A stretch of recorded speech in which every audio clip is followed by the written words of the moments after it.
Hi there, how are you? I hope that you are doing good today. Today we are going to be talking about Liberty cabbage, also known as sauerkraut. So you might think that sauerkraut originated in Germany, but it did not. It actually originated from the slaves that built the Great Wall of China. They preserved cabbage with rice wine vinegar and ate that so that way they had some nutrients, which sauerkraut is super high in nutrients. It's high in vitamin K2, which is really good for bone density and bone health. It's also got probiotics to help break down all the bits inside of your tum-tum to keep you regular. So I really think that this whole thing, this sauerkraut right here, gets a bad name. If you make it at home, it's a lot better than the store, and it only takes salt and cabbage. Who doesn't have those? If you don't, I mean, it's like $2 to buy a head of cabbage. And I'm in New York City, one of the most expensive places in the world. And if I can buy cabbage on a broke budget, then you don't really have an excuse. So let's get to making this wonderful little treat. Takes about 10 to 20 minutes, and then you just leave it for 2 weeks. I know that seems like a lot of time, but let's get to it. It's gonna be super easy, super simple, so stay tuned for this recipe.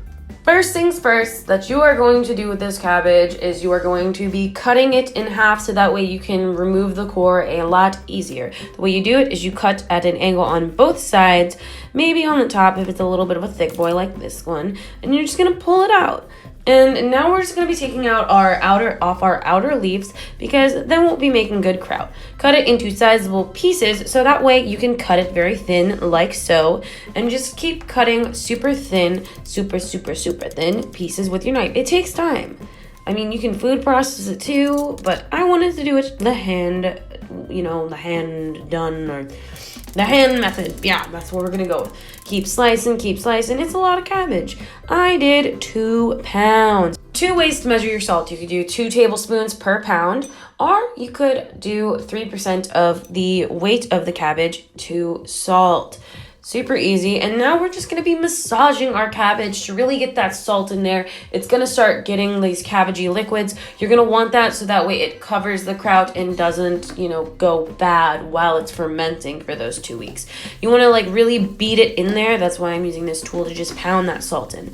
I'm also going to be adding caraway into this recipe. You do not have to. This is optional.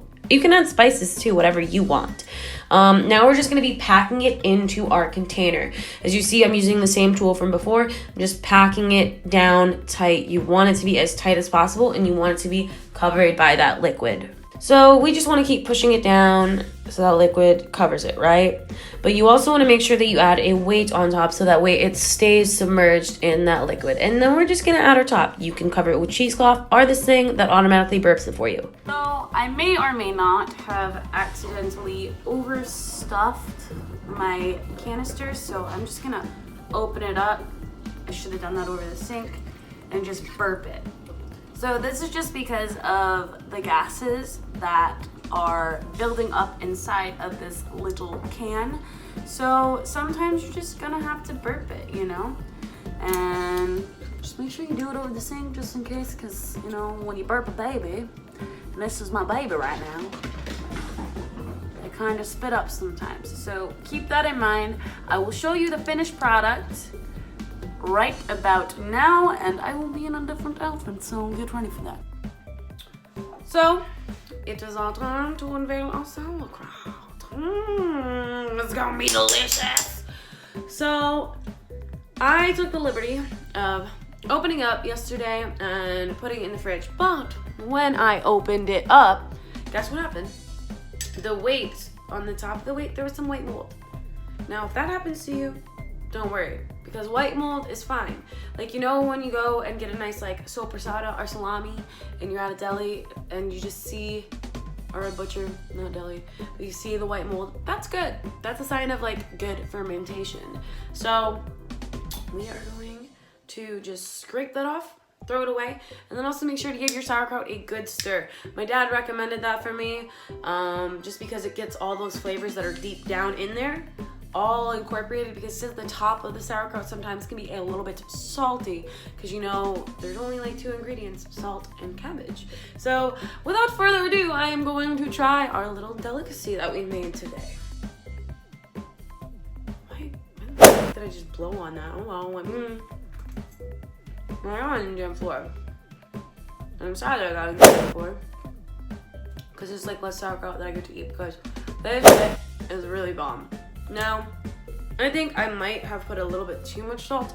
So I would say add a little bit less. I was adding 3 tablespoons, and I know in the video I said to add 2 tablespoons per batch, because I'm not gonna lie, I snuck a little bit yesterday and tried it, and that's where I got the tip about the salt from my dad. So just make sure you're constantly checking this baby and you're being safe, and if there's any other mold besides white mold, it's not safe. So you're gonna wanna restart. But this whole thing costs me like $1. I know I said that earlier in the video, but like, this is a cheap eat. It's also really good for your gut. So I hope that you enjoyed this video. I know that it was kind of a shorter video with a lot of me talking about fun facts, but who doesn't love a good fun fact? Now, thank you guys so much. Let me know if you try this recipe, or let me know what your opinions are, biases on sauerkraut in the comments below. Make sure to hit that subscribe button so that way you are always up to date on what's going on at the Devious Dinners table, where you're always welcome. So without further ado, I hope that you guys have a killer day. Thank you guys so much for watching. Bye!